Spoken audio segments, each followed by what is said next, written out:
وما ملکت ایمانکم او هغه څوک چې ستا د لاس لاندې ګوره دا ستا د لاس لاندې دي، دا ستا مزدوران، دا ستا کشران، دا ستا نور خپلو نوکرانو باندې پر خپلو ماتحتو باندې داسې بار وان نه چوې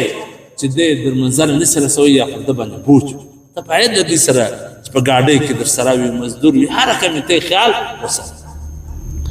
ان الله لا يحب من كان مختالا فخورا. بشک الله جل جلاله اس محبت د هغه چا سره نه کوي چې هغه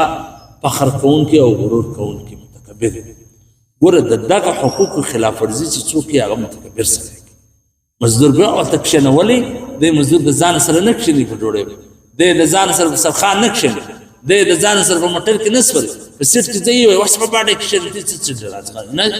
دا دی د چیز څه کوي، دی د تکبره څه کوي. یعنې زموږ سره داسې یو ښایسته سړی ولو، مثلا د هغه زوی خالي په کوټې کې شو، دا زوی به ورته وایي چې دی به ورغلی ول بابا بله ورځ کوټې نه مه راځې زه په تا شرمېږم نه. اوس دی به دا کوټې کې ناست ګرده وروره دا کاټن والا دي، دا سپرو والا دي، مثلا دا نازک پاسته پاسته خلک پلار خواره کوي، ساده ملنګ غریب سړی هغه چې به ورغ. اوس ګوره دی صرف دغه خلکو سره اوسېدلی دي، په ده کې لا دا غرور پیدا سوی دی چې دی په خپل پلار په راتګ باندې شرمېږي. نو دا ټوله د غرور د وجې څه کوي، دا ټوله د تکبر د وجې څه کوي. حالانکه سړی خپل اصلیت ته سوچ ووي، دا خپل حقیقت ته سوچ ووي، نو سړی دی والله که د یو د نس د درد تاب لري، د نس درد نه دغه یو تاب لري چې درې ورځې د یو چا دستونه وشي، درېیمه ورځ به نه وپېژني دا مړ دی که ژوندی،